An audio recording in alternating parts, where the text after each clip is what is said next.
ఈనాడు group సంస్థల అధినేత రామోజీరావు ఎంతో మందికి స్ఫూర్తిదాయకమని కొనియాడారు ఎమ్మెల్యే సురేంద్రబాబు.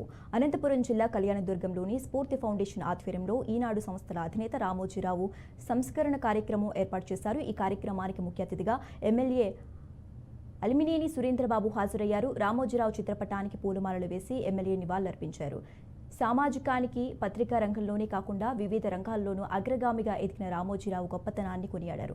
ఎంతో మందికి స్ఫూర్తిదాయకమైన రామోజీరావు ఆశయాలను కొనసాగిద్దామన్నారు. ఈ కార్యక్రమంలో స్ఫూర్తి ఫౌండేషన్ సభ్యులు, రిటైర్డ్ తెలుగు అధ్యాపకులు రాధయ్య, ఎస్కే చారిటబుల్ ట్రస్ట్ సభ్యులు పాల్గొన్నారు. రామోజీరావు గారి సంస్కరణ సభ జరగడం నాకు ఉదయం తెలిసింది. ఏదేమైనా కూడా ఖచ్చితంగా వస్తాను. రామోజీరావు గారు మంచి స్ఫూర్తి. ఆయన ఏదైతే ఉన్నారో పత్రికా రంగం కావచ్చు, ఇతర రంగాల్లో కూడా, అన్ని రంగాల్లో కూడా ఆయన ఆదర్శ ప్రియుడు.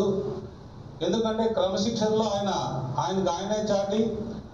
నాకు ఈనాడులో ఉన్న ముఖ్యమైన వ్యక్తి ఎప్పుడు కూడా డిఎన్ ప్రసాద్ గారు ఉన్నారు. నాకు మంచి స్నేహితుడు. ఆయన ఎప్పుడూ చెప్పేవాడు రామోజీరావు గారి గురించి, నువ్వు రా తమ్ముడు, నేను పరిచయం చేస్తా, బాగా రిసీవ్ చేసుకుంటాడు మీలాంటి వాళ్ళని. ఖచ్చితంగా మంచివాడు, అన్ని విధాలు కూడా గొప్పవాడు అని చెప్పేవాడు. కానీ మనం ఎప్పుడు కూడా అక్కడికి వెళ్ళలేకపోయాం. కానీ రామోజీరావు గారి గురించి మనం చాలా తెలుసుకోవాల్సిన అంశాలు చాలా ఉన్నాయి. ముఖ్యంగా ఆయన చేసే సేవా కార్యక్రమాలు కూడా ఇతర రాష్ట్రాల్లో కూడా ఎక్కడైనా వరదలు వస్తే, ఇంకో చోటు వస్తే ఈనాడు గ్రూప్ కానీ, ఈనాడుకు సంబంధించిన రామోజీరావు గారు వారు సేవా కార్యక్రమాలు అన్ని విధాలు కూడా పాల్గొంటున్నారు.